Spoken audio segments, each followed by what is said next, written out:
নমস্কার বন্ধুরা, আমি সৌরভ বর্মন। এখন দেখছেন এটা আমার ঢ্যাঁড়সের জমি। ডিসেম্বরের ফার্স্ট উইকে ঢ্যাঁড়স লাগিয়েছিলাম। এটা মাইক্রোটন জাত শীতের ঢ্যাঁড়স, কিন্তু শীত থাকলে ঢ্যাঁড়স হয় না। শীতের পরেই গরম পড়লে সব ফুল ফোটে আর ঢ্যাঁড়স হয়। তার আগে কিন্তু ঢ্যাঁড়স পাবেন না। দু একজনের হয়, কিন্তু বেশি দিন হয় না ওই গাছে। তো এবছর ঠান্ডার জন্য গাছের সেরকম গ্রোথ আসেনি, তাও মোটামুটি আমার গাছ ঠিকই আছে। গত বছর এটাতে লঙ্কা ছিল, 10 কাঠা লঙ্কা ছিল, তার জন্য মাটিতে এখনও সার ছিল, ওই জন্য গাছগুলো একটু বড় হয়ে গেছে।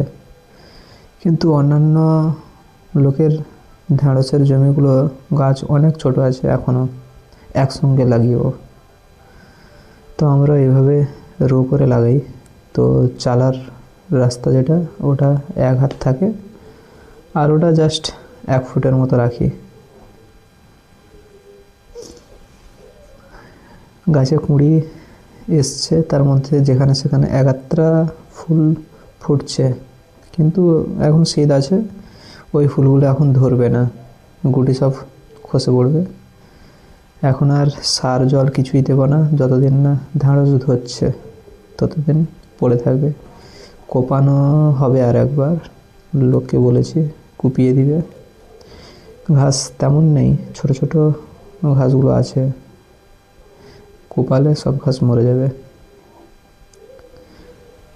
তো যারা এখনও আমার এই চ্যানেলটিকে সাবস্ক্রাইব করেননি, প্লিজ অনুরোধ করব সাবস্ক্রাইবটা করে নেবেন।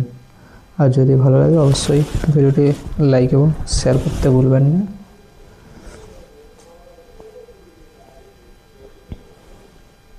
ঢ্যাঁড়স গাছগুলো প্রায় 1 ফুটের একটু বেশি হয়ে গেছে। এখনও গাছ মরা বন্ধ হয়নি, যেখানে সেখানে একাত্রা গাছ এখনও মরছে। ও মরতে মরতে ঢ্যাঁড়স শেষ হয়ে যাবে, এর আর কোনো উপায় নেই। ড্রেঞ্চিং করলে হতো, কিন্তু আর করার ইচ্ছা নেই। দেখা যাক কেমন হয় এবছর। গাছের কোয়ালিটি ঠিকই আছে, প্রবলেম নেই অন্যান্যদের তুলনায়। তো আজকে এই পর্যন্ত। ভিডিওটি কেমন লাগলো, যদি ভালো লাগে অবশ্যই কমেন্ট করে জানাবেন, যদি খারাপও লাগে তাও কমেন্টে জানাবেন। ধন্যবাদ, দেখা হচ্ছে একটি পরের ভিডিওতে।